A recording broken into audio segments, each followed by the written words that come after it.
Good evening to those of you who are just tuning in to these bi-weekly conversations of Fundamedios.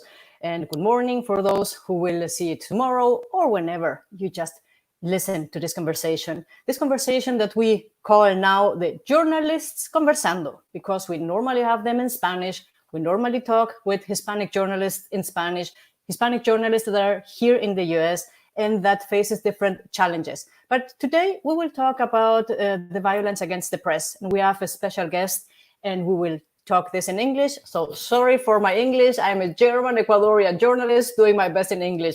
My name is Dagmar Thiel. I am the director of Fundamedios in the US. Our organization has been over 1 decade working in Latin America, defending freedom of the press and access to information for journalists in the region. 2 years ago, we started an office in Washington, D.C. to work building bridges among journalists of Latin America and the U.S., to represent also organizations from Latin America before the human rights bodies of the Organization of American States and the UN. And of course, also to talk and work with Hispanic journalists whose rights to freedom of the press, freedom of expression are violated.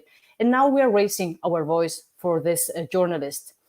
We will like to start tonight with a very special guest. We'll have tonight Linda Tirado, who is an American author, freelance photographer, and political activist. In 2014, she was included in the BBC's 100 Women. She was injured on her left eye while she was covering the protest of the death of George Floyd in Minneapolis. Linda, we would like to express our deepest solidarity and our gratefulness for being here, for sharing your story with us. Absolutely. Welcome. We do have also Cristina London, a senior Washington, D.C. correspondent with Telemundo Network here in Washington. She is born in Colombia to a family of journalists and lawyers. For the past 25 years, she has worked as a journalist covering Hispanic community in the United States. She was covering the Pacific protest in D.C. on June 1st, when President Donald Trump went for a photo with a Bible. Cristina, welcome. Thank you so much for having me. And we will also share with Silvio Weisbord. He is a professor at the School of Media and Public Affairs at George Washington University. He is author of 18 books and articles of journalism, politics, and communications for social change. He will tell us how we ended with this violence against the press. Silvio, welcome. Thank you very much for the invitation. Our moderator will be Frank LaRue, a former rapporteur of freedom of expression and opinion of the United Nations. And at Fundamedios, we are very, very honored to having Frank as our advocacy and human rights director. Frank, welcome. Thank you, Dagmar. A pleasure to be here.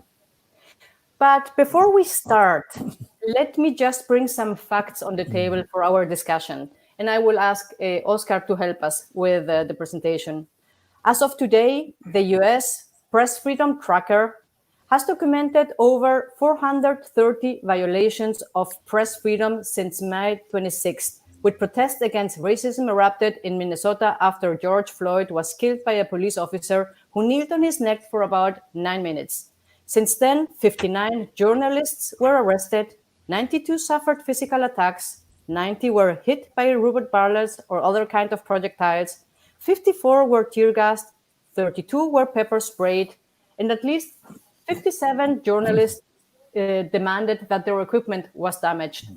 Most of the violence against the press occurred between May 26th and June 2nd, being Minneapolis the worst city with over 60 incidents, Washington, D.C. with almost 30. There were also many cases in New York, Texas, California, and Philadelphia. There were incidents in at least 60 cities of the U.S. Among the arrests, we need to mention the case of the Mexican-American journalist Gustavo Martinez Contreras from Ashbury Park Press in New Jersey. He was detained for 5 hours and questioned by the police if he is an Antifa member. The Canadian journalist Anna Salz was 2 days in custody in New York. And of course, we should not forget the detention of Omar Jimenez, a Colombian-American Black journalist with CNN. The world was shocked to see a detention transmitted live of one of the most important TV channels. Omar is one of the almost 25 journalists or media workers of Latin origin that were arrested or injured during these protests. Fundamedios has raised its voice to condemn all the violations against press freedom and access to information. Said this, please, let's start our conversation. Frank? Thank you, Dagmar. This is a very gruesome picture that we have of the reality of the US today. And I think it's very important and very poignant to say that the US has known and presented itself in the world as the country of the First Amendment, the defender of freedom of expression and freedom of association, and specifically, and very specifically, the big defender of freedom of the press.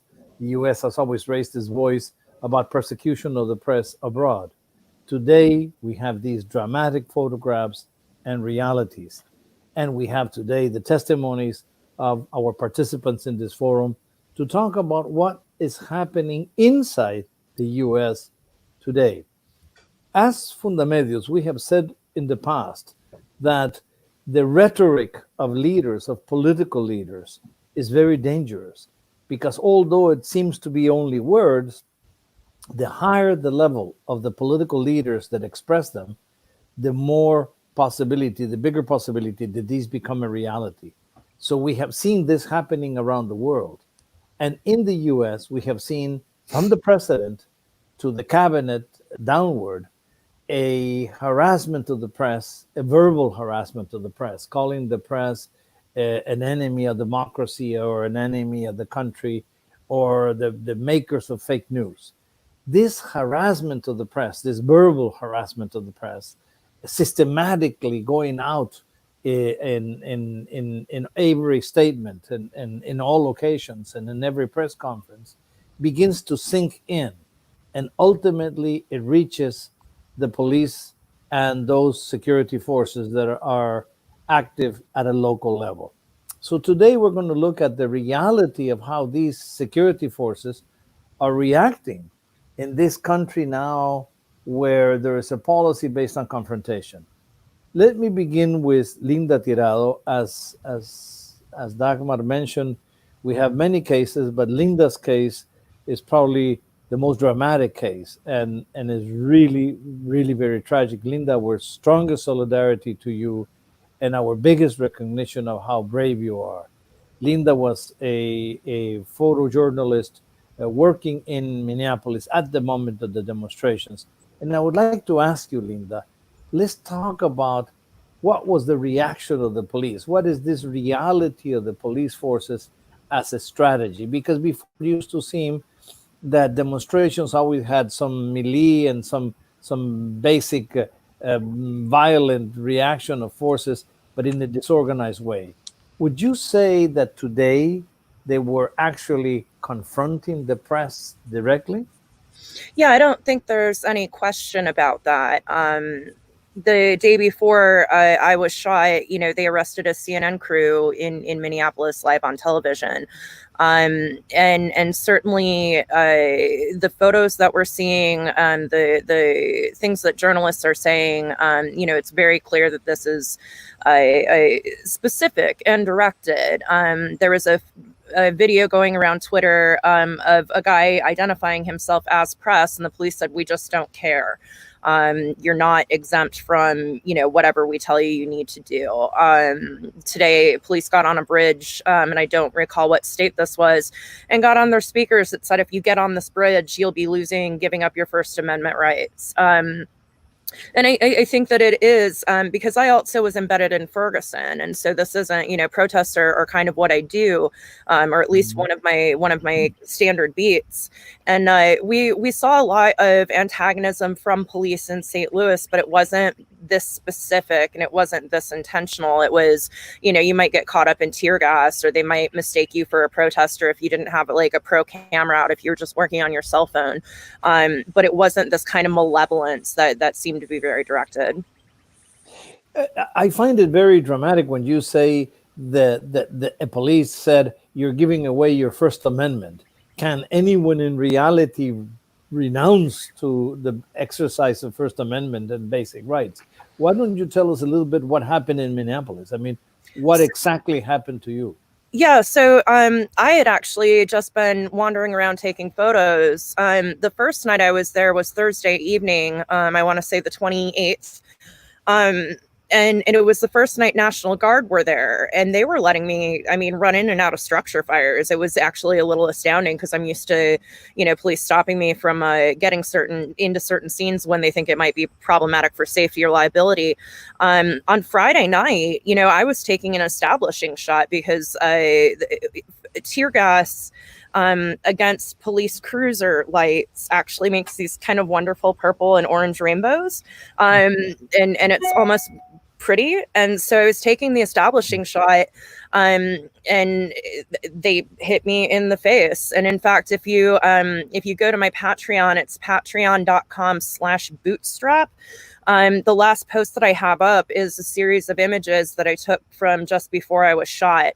And they very clearly show an officer loading his grenade canister, which is what they use the foam bullets, and very clearly just pointing his gun directly at me. There was no protesters. It was not... protesters were behind me. It wasn't a whole bunch of chaos. There's no way they mistook me as a threat, because in the same photos, you have other officers just sort of milling around that don't seem to think of me as any particular problem. And so I think those photos are incredibly chilling, because if you're shooting, shooting anybody in the face is one thing, but going for a photographer's eyes, I think is a very particular choice that an officer could make. I'm trying to be careful with my language there. Yes, and a very dramatic. I don't like the tragedy of the incident, but I think it's important for our listeners to understand what was the consequence of this. Can you say that as well, please? Yeah. So I was wearing goggles, obviously, because I was working in tear gas. And you can see this laceration. So that was when I got hit. That was bleeding really, really freely because head wounds, and I also had gas. So I just squeezed my eyes shut and I started yelling, "I'm press, I'm press." And protesters actually came and got me and said, "We're taking you to a medic." And we went to their medic station. They patched up my eye a little bit, and they threw me in one of their personal vehicles and drove me to the hospital. I was in surgery within, I'd say, an hour of the injury. And I woke up the next day and they told me, well, on the one hand, you don't have COVID, but on the other, you are blind in your left eye. I've had another surgery since then. I'm slated to get another one here in a few weeks, probably. And yeah, it's like I'm permanently blind in my left eye. Which is, I think, really a very tragic result of actions of the police, and especially if it was a determined action directed at the journalist. This is something that I think had never been seen in such a dramatic way in the U.S. Thank you for sharing this with us, as painful as I know it must be. Cristina, moving on to you, your story is somewhat similar. You were in Lafayette Square in Washington, D.C., in front of the White House, I understand, the night that President Trump decided that he simply wanted to walk across the park and take himself a selfie on the other side in front of St. John's Chapel, which is a historic site, holding a Bible in his hand as a photo prop. Why don't you tell us a little bit the story of what you saw that night, even before knowing that there was no photograph to be seen? Well, first of all, let me say that I'm really sorry about what happened to Linda. I feel like my story is totally meaningless compared to what happened in Minneapolis. As we had spoken before, Frank, I've been in a lot of incidents with the police, these types of demonstrations. I was in California for 10 years. I covered Oakland, Berkeley. I was in Puerto Rico when they took out the peaceful protesters got the army out of Vieques. Also in Miami when Elian Gonzalez was taken. So I've been in these kind of situations before, but I don't think we were naive that afternoon when we went to the White House, because it was half an hour before the stay-at-home order came into play. The protest was peaceful. We just wanted to get a really good shot of the White House and the people that were chanting, and no justice, no peace. Some of them were kneeling down on the floor. We were right about to go live, and all of a sudden I start feeling something in my throat. And we weren't even going to be the first. I wasn't even going to be the first reporter. I wasn't going to lead the newscast until I started complaining about, the pain in my throat. It was really, it just felt like I had eaten, I don't know, or had a sip of a really strong chemical. And I was there with my boss, Lori Montenegro, the bureau chief, our photographer, Edwin Lopez, and a bodyguard that had been assigned to us because the night before there had been violence. And that's when everything broke loose. I saw the mounted police coming at us. I saw the riot police coming at us. And from one moment to the next, we were just being shoved as if we were the other protesters. And in my past experience, when SWAT teams come in to clear out an area, they do take care of the media. I mean, the media goes, they get you out, but they're not as forceful, and they don't target you specifically. They just have to clear the street and you move along. But if nobody's confronting them, if you're just trying to get out with the rest of the crowd, they will leave you alone. I had never had an incident where we felt we were targeted. And the only reason I'm saying that is because there was a group of 3 of us, Lori, Edwin, the photographer, and myself, and we all got shot. I got one impact on my arm that You were shot with rubber bullets. I have no idea what it was. Yes. They have called them pepper balls. I can tell yeah. you they hurt really bad at the moment I'm you sure. get hit. I can tell you the adrenaline doesn't let you focus on it. I was actually narrating when it happened, and I said, I just got shot. I don't know if it's a perdigon. I called it a perdigon. I'm not an expert. And I said, I just got shot. And then by the time this thing was over, our photographer, Edwin, had 3 impacts, one on his shoulder, one on his arm, the other one in his torso.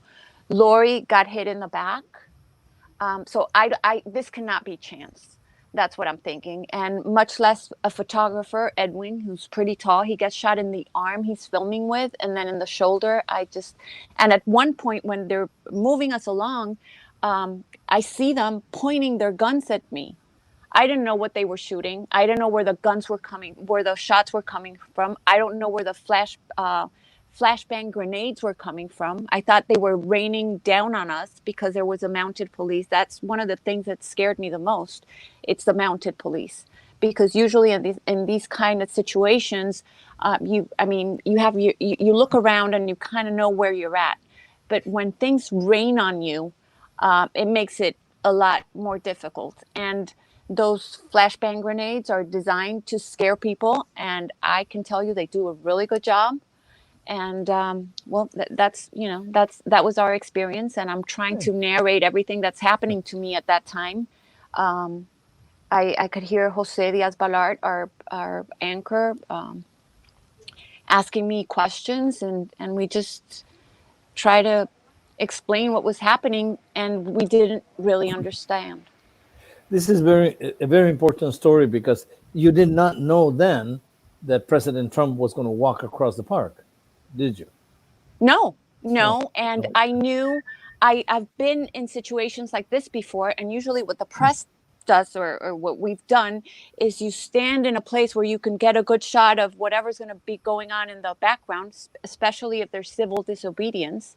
And you think that people can, they can come in and try to clear the area. So, because you don't want to be in the middle. You want to document what's happening, but you don't want to be a part either of the protest, or you don't want to be stuck where we actually got stuck. But at that moment, we felt safe because the order had not was not in place yet.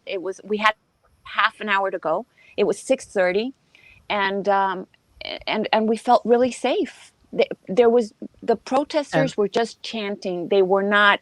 I was going to ask They you were that, not throwing anything. there was no incident of violence before that. No, there was not. There was not. This is important for our listeners, you see, to understand that in a moment when there was a peaceful protest, when there was press there covering these events, the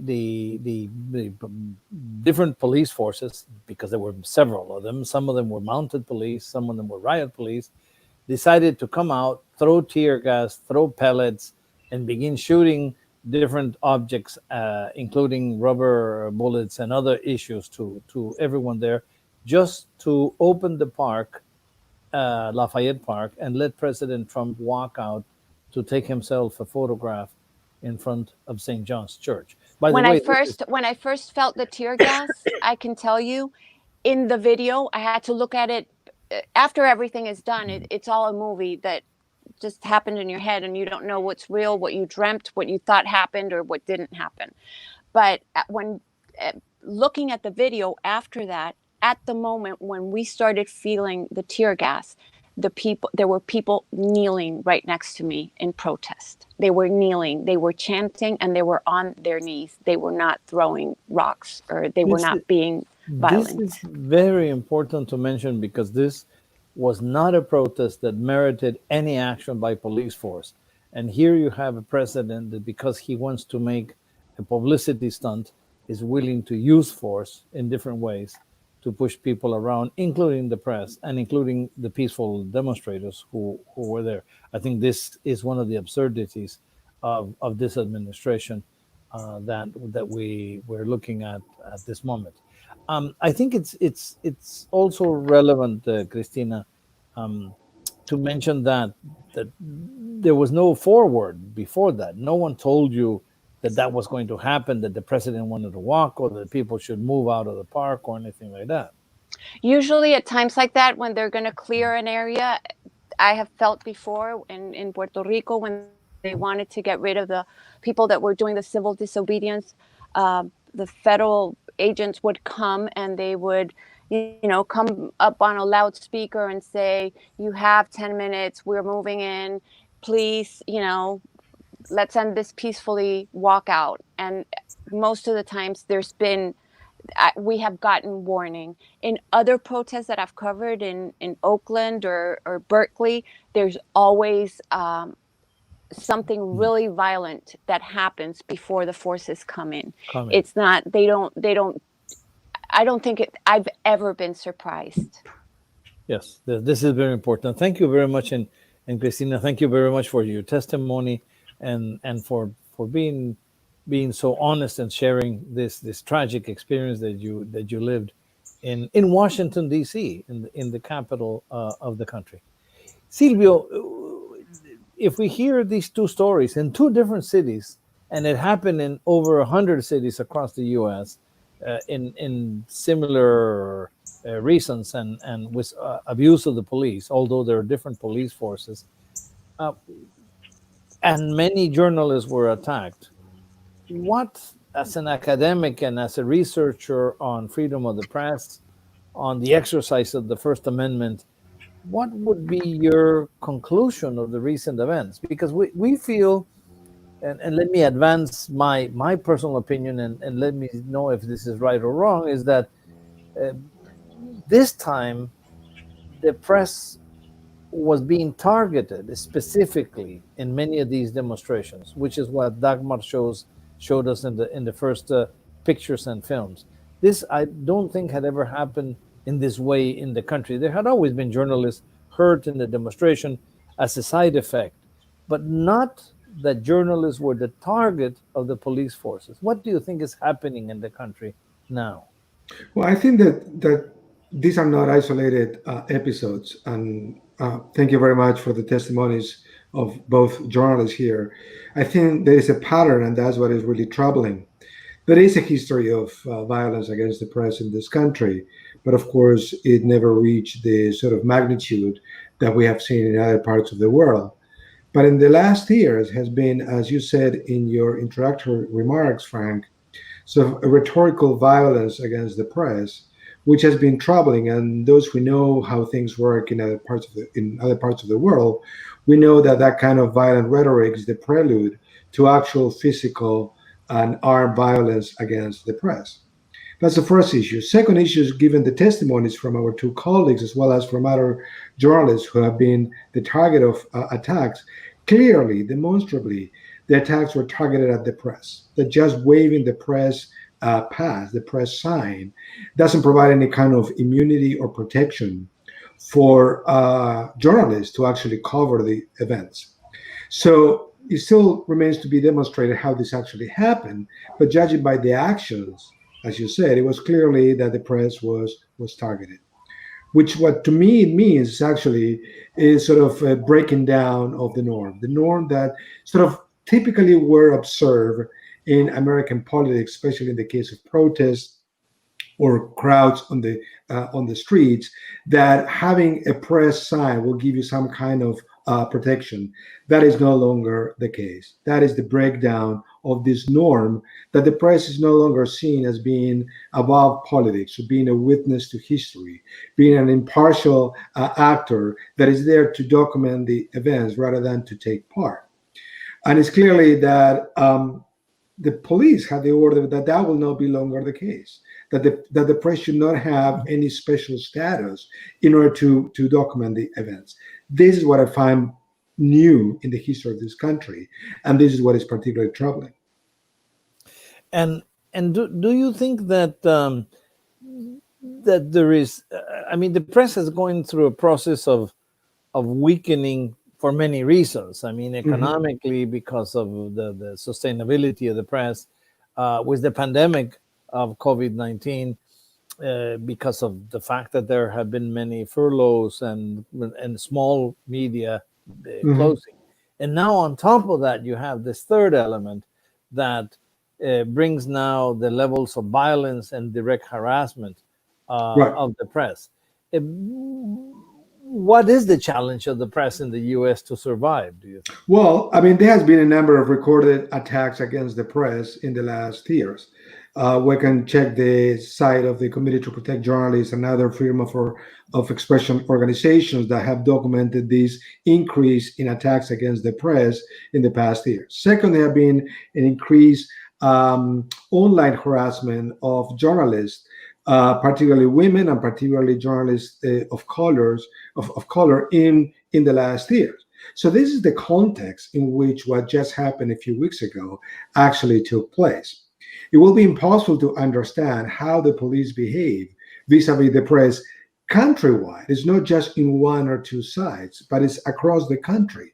If we don't consider the context of increased rhetorical violence against the press, and let's not forget there have been some armed attacks against the press, including a newspaper in Annapolis, in which 5 journalists were actually killed. This is the context that we need to consider to understand what actually happened to our colleagues. And don't you think that, if I may try to appeal to the history of the U.S., we're looking at this crisis because of historical racism that has existed because the Reconstruction after Lincoln failed, and then came the Jim Crow era and the whole discrimination period, and still today there is a serious problem of racism, which everyone is beginning to recognize. At the same time, the U.S. always had the possibility of the protest. Civil rights movement was specifically that. The idea that you, regardless of how difficult the times are, you can still demonstrate, you can still protest, you can still write your opinion. And that was at least a venue to force change, at least small changes throughout history. Don't you think that the U.S. has set back in history, back to Jim Crow era, when demonstrations are being attacked, when the African-American population is being killed by security forces, and when journalists are directly being attacked? Yes, I mean, let's remember that without getting into depth, too in deep into history, there is a long history of attack against the African American press, the lynching of African American reporters, and the burning of the buildings of African press during Jim Crow. One issue. Second is that during the civil rights era, the 1950s and the 1960s, there has always also been harassment against the press, especially television journalists. There are a number of documents that actually show in this, but I will say without the intensity of the actual brute force that we have seen in the past weeks. In that case, I think that is sort of essentially different. What actually just happened, because these are not isolated incidents. It's not that one member of the police or law enforcement did something out of practice. It actually, what is striking is how massive this has been in the context of this anti-press rhetoric that we have heard, as you mentioned, for the past years. And like you say, massive, not only in the sense that it's not an isolated policeman, but it's not also an isolated police corps, because Right. it's happening over 100 and Right. so cities around the country, which are And all also- independent police forces. And also because we have visual evidence of this. We have visual evidence that journalists were just there documenting the events, and nevertheless, they were attacked. Even though after they showed their press passes, that did not make any difference. We have visual evidence of this. It's not something that people sort of tell, and there is no way to demonstrate that. That actually, visual documents as well as witness documenting these kind of attacks. This kind of attacks. And going back to you, Linda, as a photographer and a photojournalist, don't you think that one of the issues that is different today is clearly the visual evidence that we have?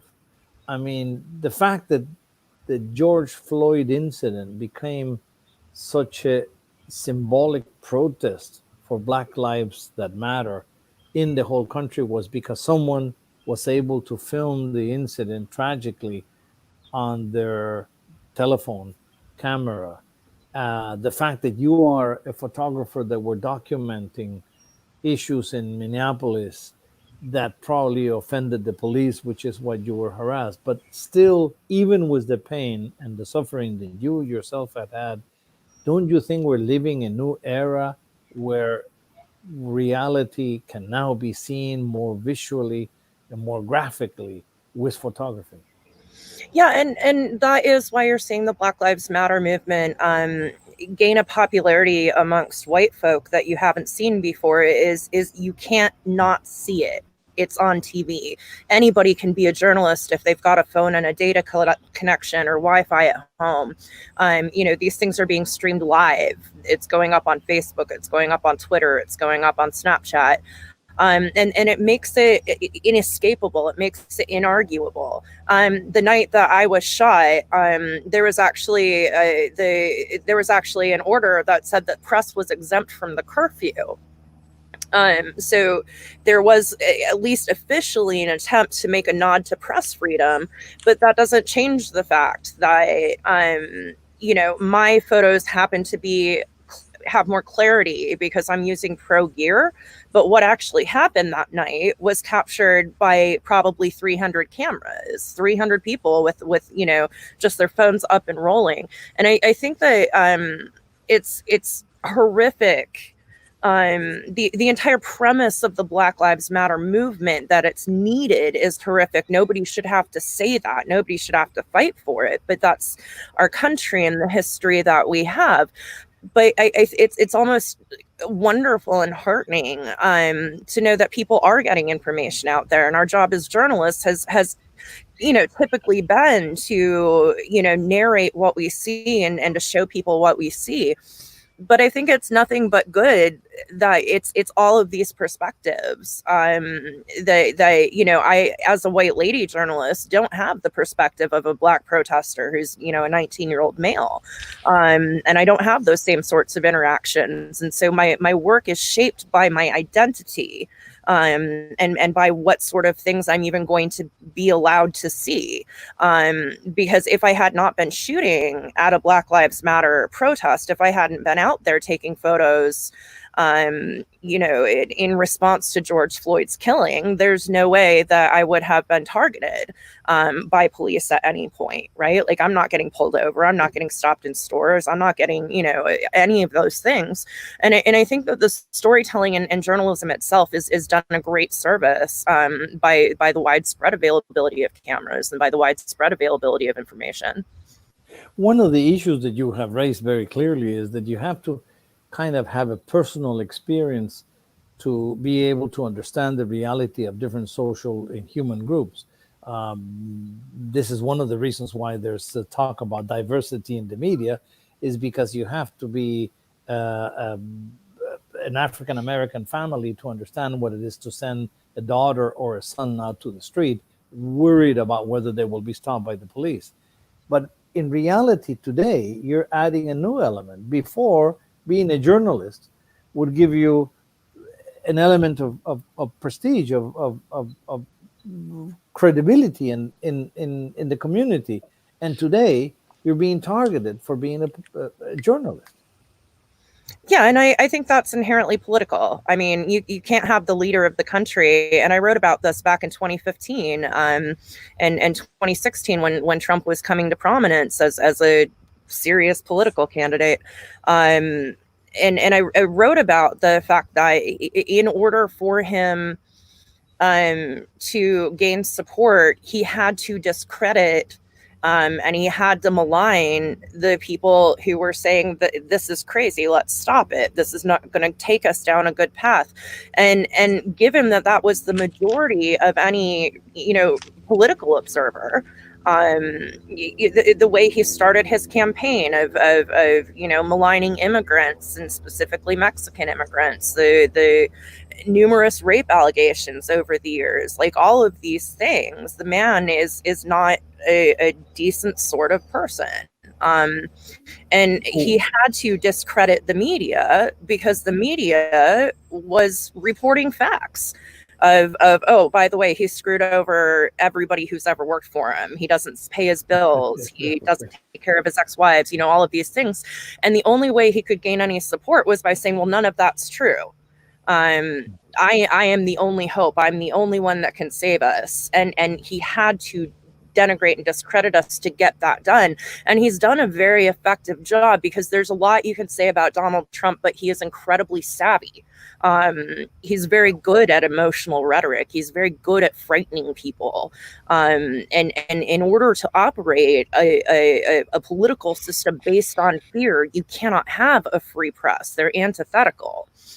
And so, I think it was inevitable. This, you have touched on the exact point. I mean, you have to develop a policy of fear, and which means that you develop a policy of confrontation. Everything is a confrontation in order to have make anyone an enemy and provoke fear all the time.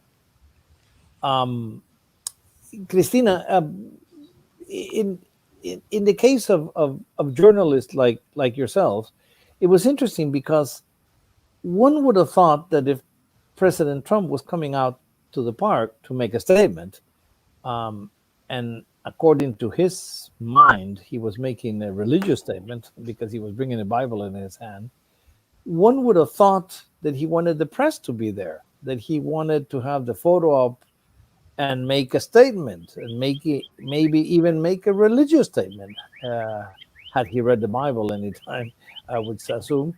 But obviously not. This is what I find so strange. I mean, he walks across to a church to take a photograph and doesn't want the press there. I mean, is that a right assessment on my part? Do you think that was the case? Do you think that this is a president who wanted to make a public statement but is scared about the press?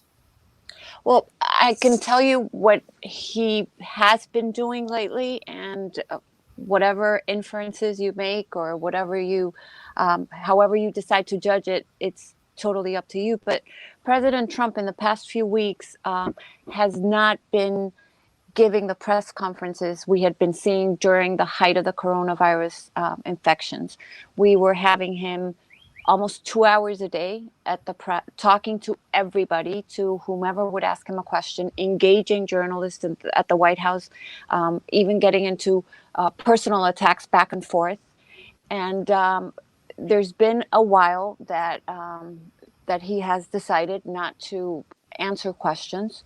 He comes out and he gives statements, and he doesn't respond. I don't believe that what happened, or that the walk to the church was one where he wanted to say anything. It was more a show of force. It was more, we have the situation under control. I am going to walk across to this church that was vandalized and part of it set on fire the night before, and I want to show the country that we're not going to put up with this, and that we can clear the park, and that no protester and no cause is going to take over U.S. property. I think that was a message, and I think that's why he went. He stood with the Bible, and he took his picture and went back. And I also believe that it was one of the reasons the generals have come out and said they should not have been there. I think this was an impromptu decision. We had the Secretary of Defense, Esper, saying that he should have never been there, that he wants to keep his persona apolitical. He does not want to participate in political actions, and he felt he shouldn't have been there. And the same thing happened to the commander of the Joint Chiefs of Staff, Mark Miley. He said he should not have been there wearing his uniform, especially after Pacific protesters had been cleared from the park. So I think this photo op, which is basically what it was, cost the president greatly, and we've seen it, and it's been a rough ride, because it got him in trouble with his generals and with the military. And these are people that have been on his side, that have defended him through thick and thin. And now we come to this situation at the park, and they are turning on him. They are, after he had called us fake news for saying that we had been tear gassed and that we had been shot at. We have the CDC saying that there was a chemical agent used. We have had the park police saying that using tear gas against civilians was a mistake at that point. And you know, it's been, they have been clearly coming out to deny what the president said, and he had not, from until now, I don't think he's walked back his statements. And in terms of the press, since you're in the Washington bureau of Telemundo, I imagine, and from Fundamedios, we are thinking that as well. All this tragic reality means that we have to rethink our role as journalists. Well, it's certainly a lot harder. Linda was saying it. A few years back, we were observers. We were privileged. One of the things I loved the most about being a journalist, you could get into places where other people couldn't get in. You had a perfect view of events and situations. You know, there was a hurricane. Everybody was getting out. You were a journalist. You flashed your ID and you could get in. But we were observing for the people of the United States. All of a sudden, we have become a part of the national discussion. We were thrust into that position, I believe. I had never been at a political rally where people turn around and start screaming at you. But it happened. And so now whether we want it or not, we're actively involved in this fight, in this national fight, and in this disdain that some groups have for other groups, whether we want it or not. And I'm sure I can tell you, most of the journalists I know would not want to be in this place. We'd want to be able to report the news and not be a part of it, and not be thought of as a foe or friend by any group. Exactly, just to be able to report objectively. Silvio, it seems to me that we're looking at a moment in history in the United States where, whether you look at the recognition of historic and structural racism, and I say this knowing that it is basically being recognized by different sectors, whether it is in education, in health, or in policing. But we are also at a moment when people are recognizing that freedom of the press, which has been one of the fundamental columns of democracy in this country, is also being challenged, and is being challenged violently. Don't you think this is in Spanish we would say un momento de quiebre? This is a moment of transition. This is a moment of change in the country, because it means that we have to have a very particular reflection of where we want the country to go. What would you say to that? Well, I think this is something that Cristina just mentioned. I mean, the problem is, and everybody who comes from Latin America knows this, that the breakdown moment is when the press becomes a political football. It becomes a target of political attacks. It becomes seen as favoring, quote unquote, the other side, despite of the fact that oftentimes journalists just do journalistic work without trying to take or without taking any sides. And that is sort of two ways. One is the sign of this breakdown that you're referring to. But also, I think that here we're at the breaking point that is the culmination of what happened in the past decades, of the demonization of the press, especially the mainstream press in this country. And this is what we are seeing right now. It's not just came out of nowhere. In some ways, what this rhetoric is the culmination of the anti-press rhetoric that have existed for at least half a century in this country. And this is what we're seeing now. But in some ways, journalists who actually go and cover certain events feel they are at risk, feel that they are targeted just because of the color of their skin, because of their accent, because of the gender, because of the sexuality, because of the news organizations they work for. That is enough for people to believe that journalists and news organizations are the enemy. And I think, unfortunately, what President Trump represents is the culmination of these tendencies. And of course, he has legitimized the demonization of the press, that the press is the enemy to beat up constantly. And the case that Cristina mentioned actually shows that in the mind of President Trump, the press is basically a platform to convey photo opportunities, is to convey the message that he wants to be conveyed, rather than a legitimate actor of democracy to engage with in a dialogue, in a conference, in a press conference that, in spite of differences, in spite of challenging questions that the president gets, is necessary to respond. That norm that existed for a while in American democracy is no longer there. That is gone as well. And don't you think, I think there's an element here that everyone has been talking about, is that one of the biggest guarantee of transparency in any democratic system is the freedom of the press. Mm-hmm. Transparency of government, in terms not only of financial terms and how the budget is being used, but also in political terms of how decisions are being made and why and who's to benefit. And one of the questions that shows that we have when the press is being confronted, isn't that an expression of lack of transparency, when people are afraid of opening up and having everyone understand their motives and their... Yes, absolutely right. But what we usually forget is that one thing is the legal framework for the press, which fortunately in this country still remains strong. But something different is the more sort of everyday interactions, the social norms that govern the interaction between politicians, the press, public, and politicians. And these more like sort of implicit norms is where the breakdown has happened. Not only sort of potential threats on the legal front. And we often forget how much of this is about mutual agreements that are not necessarily written in law. It's basically the way that it is assumed what the role of the press is. And I was told actually a few years ago by people who cover the Trump White House is that behind the scenes, the relationship were not as tense as they were on camera, which show clearly there is a political calculation here of exhibiting, showing the press as the enemy, rather than something that necessarily happens when the cameras are off.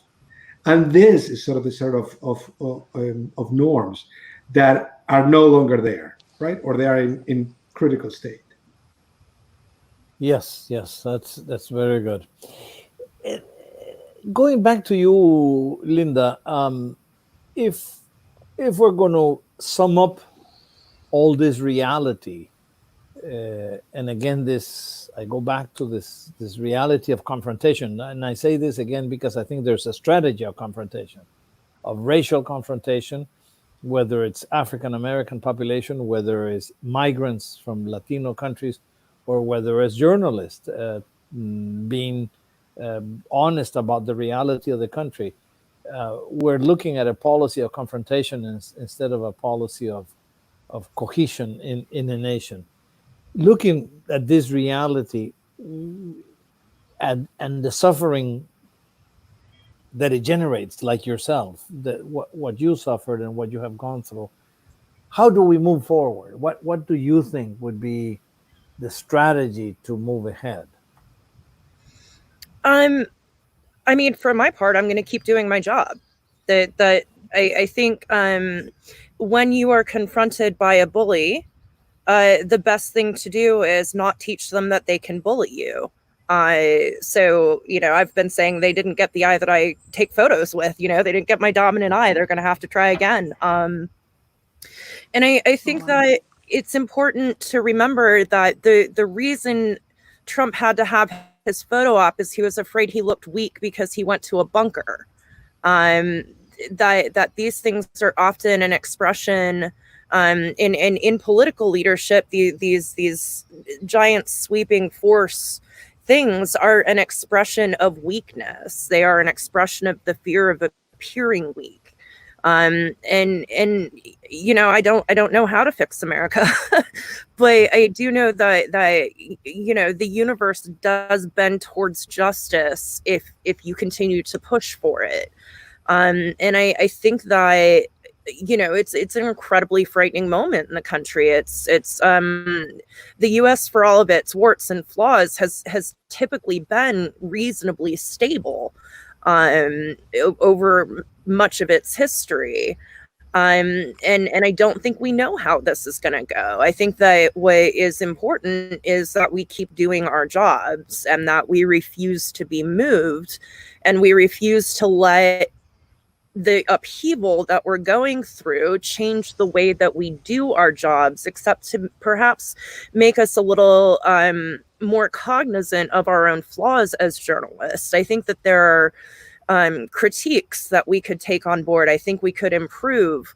But I think that the brief is to just keep on doing the work, because at the end of the day, we have a responsibility to inform not only our contemporaries, not only the people who are watching our reports and looking at our images and watching our videos, but we're also creating a record for future generations. And I think that that's very important to be cognizant of as well, that you want to be sure that the work you're doing will stand, so that 20 years later, 30 years later, people can say, what the hell just happened there?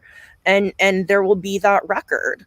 And it'll be accurate, and it'll be full, and it'll be used to educate and edify. So yeah, I wish I had something better. You have raised a very important topic, which is that we're actually giving a legacy to our next generations, and we are giving a history legacy, and the idea that we have to be able to maintain this historical memory. And especially journalists and photojournalists are doing a great effort in maintaining this historical memory, and that's a big. And any particular action that you would like to share with us, if you want, on how you plan to move forward? Yeah, well, I've filed a civil rights suit in federal court against various departments in Minneapolis and various commanders who would have been in a position to order folk around.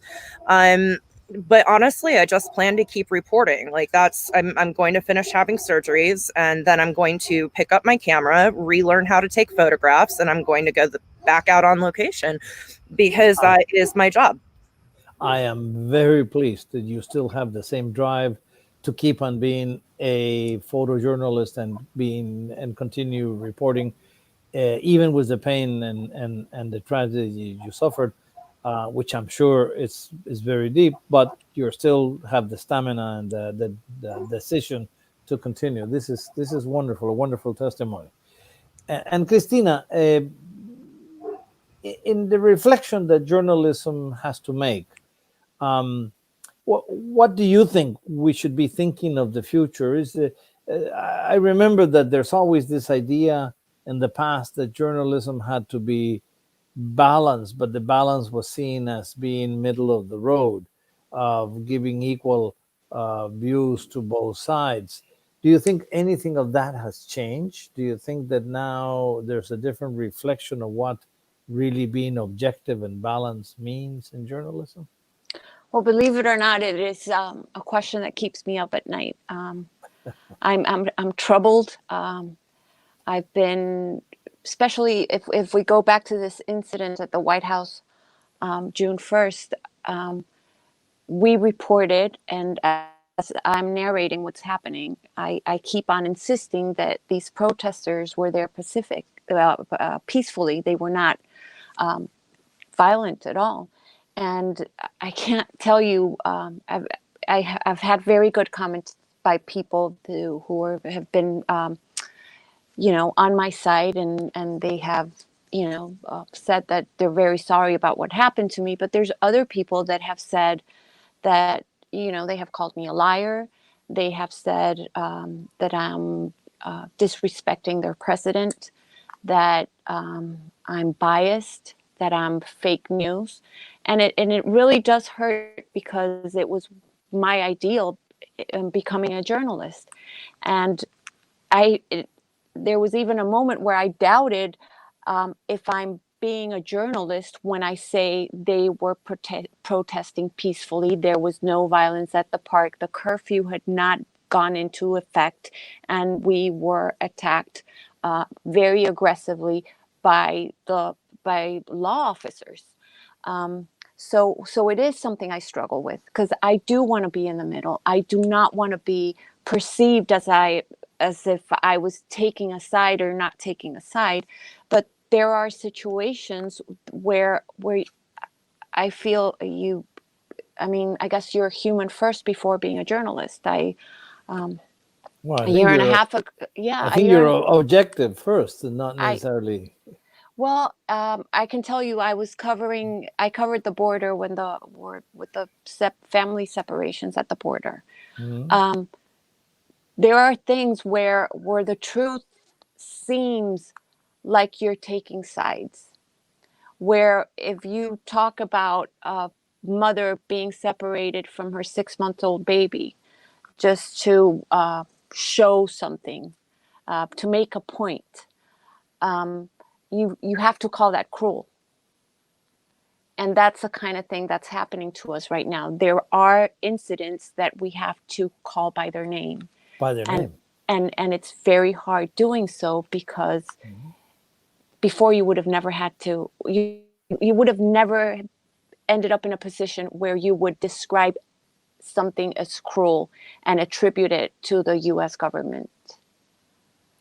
You see, in that way. This is what the vocation of journalism is, to speak truth to power. And I think this is very important. Having an objective position and not taking sides does not mean to be physically in the middle. It means to be as objective as possible. But you end up in the fight. Right. You end up being a part of the fight. And the other thing I want to say is, I don't want the notion that all journalists, that we're all sacrificial lambs, if you may. I think there have been instances where some have taken militant stands and become a part of the fight willingly. I don't think we're all journalists. I don't think we're all trying to be objective. I think we are in a different era of journalism where there's a lot of advocacy journalism going on. This is true, and this is a debate we should have in future forums of Fundamedios. Silvio, and what is your take on this debate of the role of journalism and the mission of journalism? Well, I remember that Hightower in Texas used to say, Secretary Hightower, that in the middle of the road he only had yellow lines and dead armadillos, he said, which was his way of saying there is the middle, but that's not the middle of the road. There's not being physically in the middle. You oftentimes speak truth. You have to talk about realities, and realities are not necessarily equidistant, one from one side from the other. Right. But I think that no matter how fair journalism tries to be, the situation that Cristina just described and the polarization in this country is actually putting journalism into politics in ways that, let's say, mainstream journalism in this country doesn't feel comfortable being in a partisan fight. But that's almost inevitable, no matter what journalism tries to do, how much it tries to stick to the facts and truth and reality, because the political conditions are moving journalism into that kind of territory. And here, to me, the responsibility is both of political elites and citizens. Let me conclude with this. There is a phrase that stuck with me of a journalist in Minneapolis that actually he was confronted by the police, and he flashed his press card several times, and the police said, "I don't care."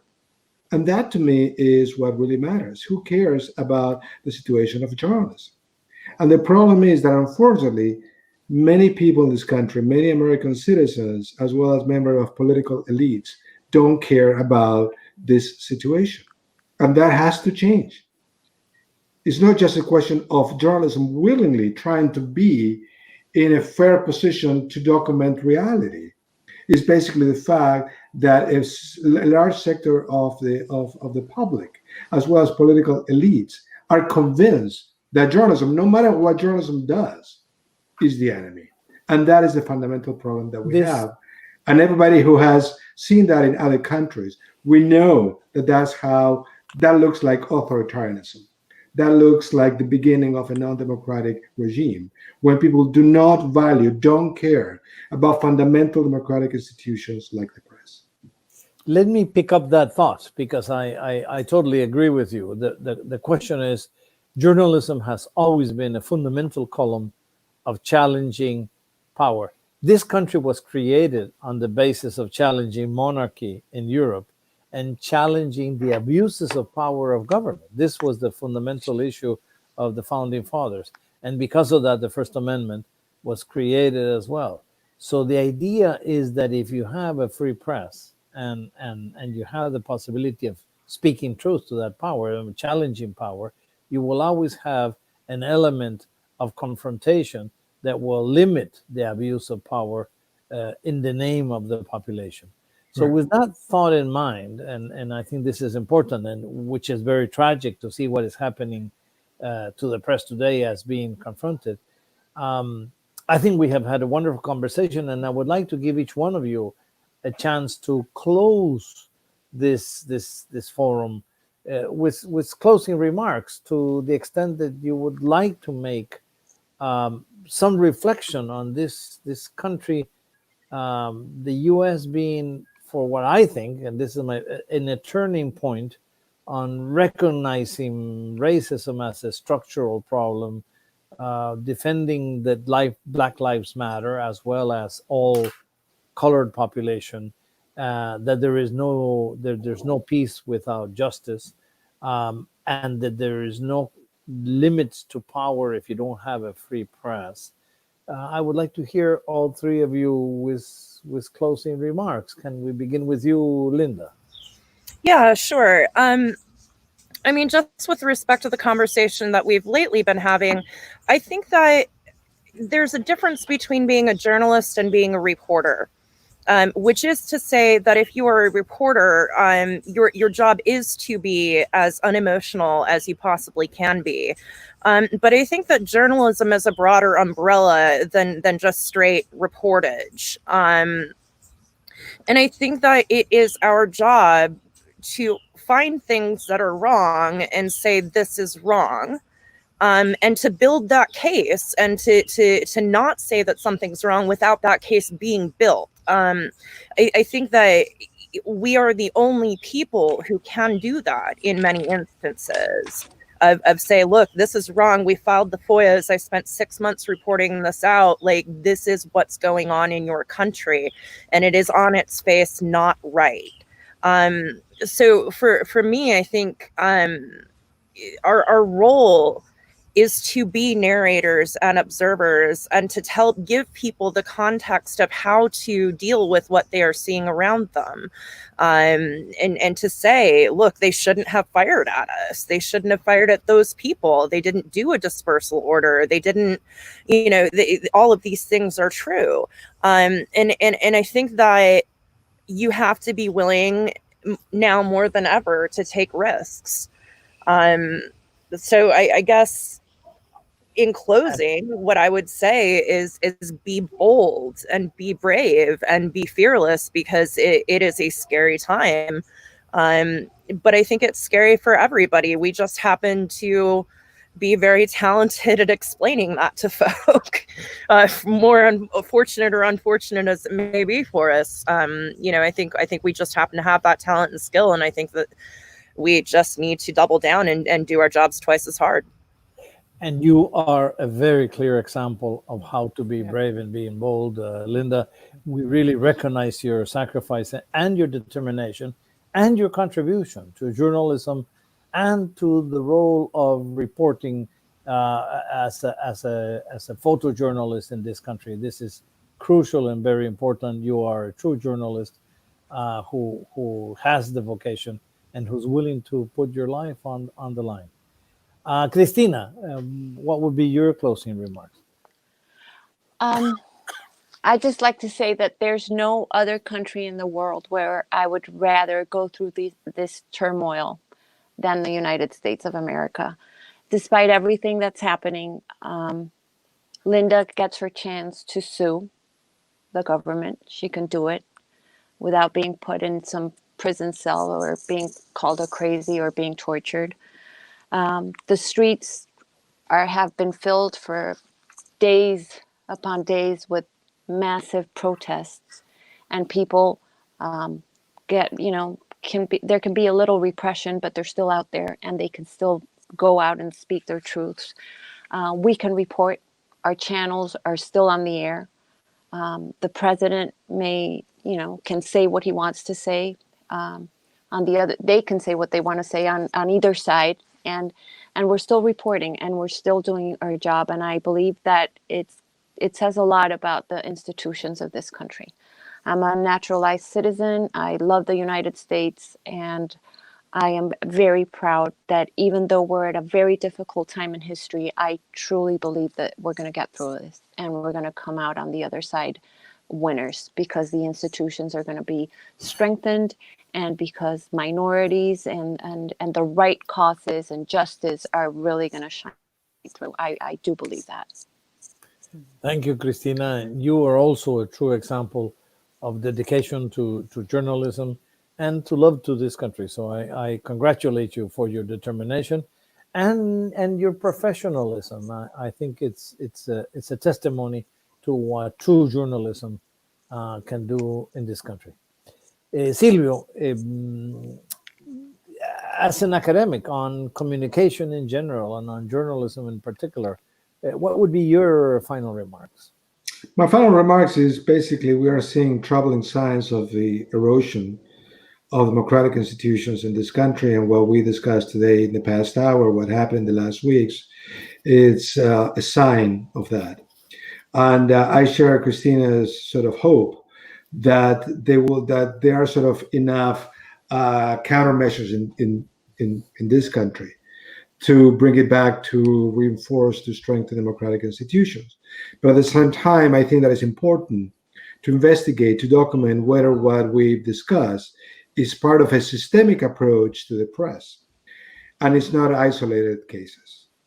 And given what we have discussed, it seems to me that it's hard to believe that it was just a question of, quote unquote, bad apples or rogue officers who committed acts that were, unprecedented and necessary in the middle of peaceful protest. It seemed that it was something more than that in some ways they were not afraid, concerned about the fact that as we're doing what they were doing, they were being filmed, they were being recorded. That didn't seem to deter them. And that is really troubling. So I want us, journalists and academics, to actually join and try to find more about what has been happening, whether it is part of a pattern, a systemic approach or not. Yes, thank you, Silvio. You are right. These are difficult times, and we have to decide whether it's a systemic approach and whether there are systemic problems or even structural problems that have to be addressed in this country. And I think this is crucial at this moment. I thank you all. This has been a wonderful panel. Linda, especially you, we really thank you for the time. We know that you are very committed and you have many other activities that you made time for this panel. We really thank you. Your testimony was very important for us and very relevant for all journalists and all people interested in knowing the truth in this country. Cristina, you have been doing a wonderful job in reporting in Washington, and as in the profession of journalism, in covering the Washington events and other activities here in the Capitol. And Silvio, as an academic from GWU, we thank you all three very much. We would like to remind you that Fundamedios is actually doing an activity on Latino journalists. We're doing a survey on how Latino journalists are confronting the reality of being journalists in the US. We have a form that we're circulating. Please, anyone that receives the form, fill it out, send it back to us. We really want to document. And we are coordinating with other minority groups. We want to see how this is being done with African-American journalists, Asian journalists, and Native American journalists as well. But for us, our population is the Latino journalists, and we want to do that, help us serve this public specifically. Let me finish this panel reminding everyone with the slogan of all these demonstrations: no justice, no peace. Thank you very much, and Black Lives Matter. Mm-hmm. Thank you, Frank. Thank you, Linda. Thank you, Cristina. Thank you, Silvia, for this time. We are absolute over the time we thought, but this was really such an important discussion. Thank you so much. Just a last thing, Linda, I don't know if you want to share any information about the way you are gathering money for the payment of all the surgeries, or if you want to share something to the audience, that will be just fine. Sure. If you wanted to support my work, I have my Patreon. That's patreon.com/bootstrap. You can find my Twitter, and the link is up there. My Twitter handle is Killer Martinis. Yeah, I'm certainly going to have to fundraise to get this paid for in the short term. So if you guys feel like tossing a couple of bucks every month my way, I will put up more pictures and do a lot of writing. Thank you. Of course. Thank you so much. Thank you to everybody who has tuned in, and we see you in 15 days with another panel, next time in Spanish, again talking about the challenges for Hispanic journalists, conversando con periodistas latinos. Thank you so much. Gracias y hasta la próxima. Thank you. Gracias.